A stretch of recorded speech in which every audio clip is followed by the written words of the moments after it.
Na sua opinião, de onde vieram todas as coisas? Já parou para pensar sobre isso?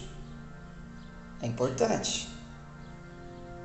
Se você olha para o mundo como um todo, você vai perceber que o mundo é formado por seres que nós chamamos de seres contingentes, ou seja, seres que existem, mas poderiam não existir. Não se assuste, mas para ser sincero, você existe, mas poderia não existir. O mundo continuaria o seu curso, sua história. E assim para todas as outras coisas que você olhar no mundo, você vai perceber que todas as coisas são contingentes. Tá certo? Por exemplo, esses seres que são contingentes, eles não encontram a razão de ser em si mesmos, em si próprios. Eu vou dar um exemplo. Imagine, você não existia, e aí num belo momento, você que não existia pensa, bom, eu não existo. Mas quer saber? Existir me parece uma coisa interessante, então eu quero existir. E aí, a partir daí, você se esforça e faz o que tem que ser feito para existir. Não precisa ser um gênio para perceber que isso é um absurdo, não é mesmo? Você não existe e pensa a sua não existência, isso é um absurdo, não dá. Então, o que isso quer dizer? Que alguém lhe conferiu a sua existência. Para tentar simplificar isso, porque toda criatura deve possuir uma razão de ser. E se não encontra essa razão de ser em si mesmo, tem que ter essa razão de ser em outro ser. Tá certo? Só que a gente não pode ir nessa relação de causa e efeito até o infinito, porque uma porção de seres contingentes, não, mesmo se unindo, mesmo juntando todos, não vai pressupor, somando todos eles, não vai chegar a melhor dizendo, a um ser necessário. Não é assim que funciona. Mas, se nós não podemos ir nessa relação de causa e efeito de seres contingentes até o infinito, o que isso deixa claro? Que necessariamente deve existir um ser que está fora desse mundo. Tá certo? Vou tentar explicar melhor, que parece que ficou meio confuso. O filho pressupõe necessariamente o pai. O pai necessariamente pressupõe o avô. E assim sucessivamente. Mas como já disse, não podemos ir assim até o infinito.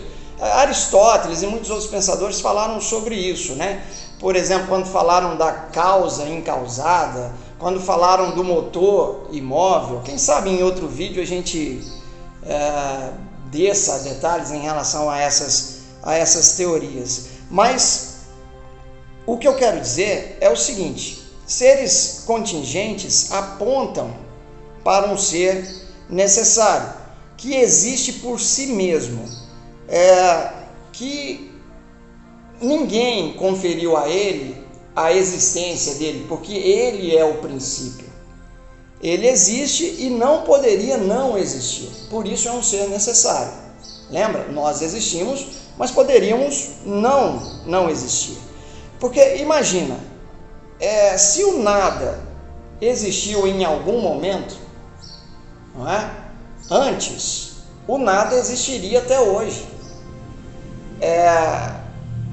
Mais uma vez, parece que complicou, mas é só você prestar um pouco atenção. Se houve um momento em que o nada existiu, nada existirá por todo sempre, por toda a eternidade. O que eu quero dizer com isso?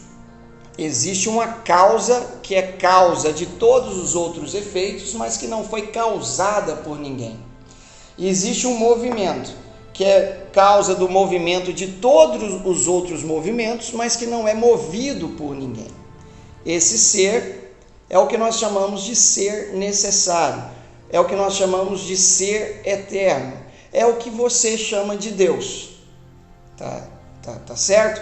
O ser eterno tem algumas categorias que nós usamos para falar sobre seres contingentes que, aplicados a eles, são aplicados erroneamente. Por exemplo, do ser eterno, nós não podemos dizer que ele era ou que ele será, porque ele está fora do tempo.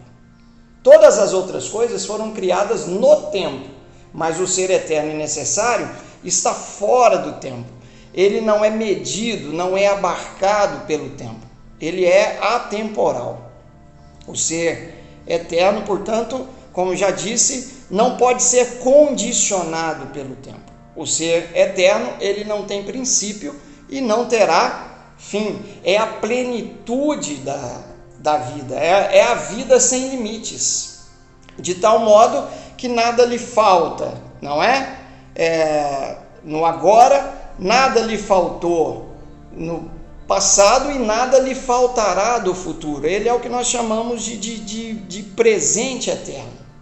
E eu devo dizer a você que foi no coração desse presente eterno, que foi no coração deste ser necessário, que a sua história começou.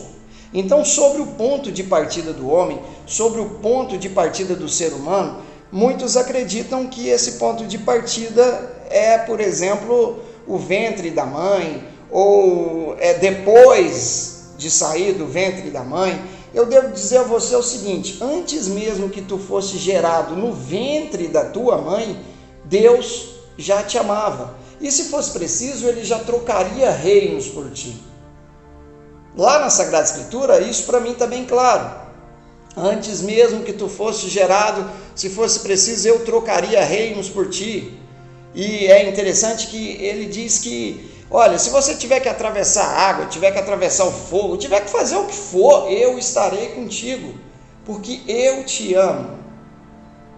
E mesmo que aquela que te amamentou, mesmo que ela te esquecesse, eu não te esqueceria nunca. É Deus nos dizendo. E então isso é muito importante. Ele não pode nos esquecer, ele não pode deixar de nos amar. E deixou bem claro que mesmo antes de existirmos no ventre da nossa mãe, ele já nos amava. Então, o ponto de partida do homem é o coração de Deus. Primeiro existimos no coração de Deus, na vontade de Deus. Tá certo? Então, ele é o alfa, ele é o princípio de tudo. Dele, melhor dizendo, vieram todas as coisas. Eu, você, todas as coisas. Ele é o princípio, ele é o alfa. Agora, se ele é o ponto de partida, qual é o ponto de chegada?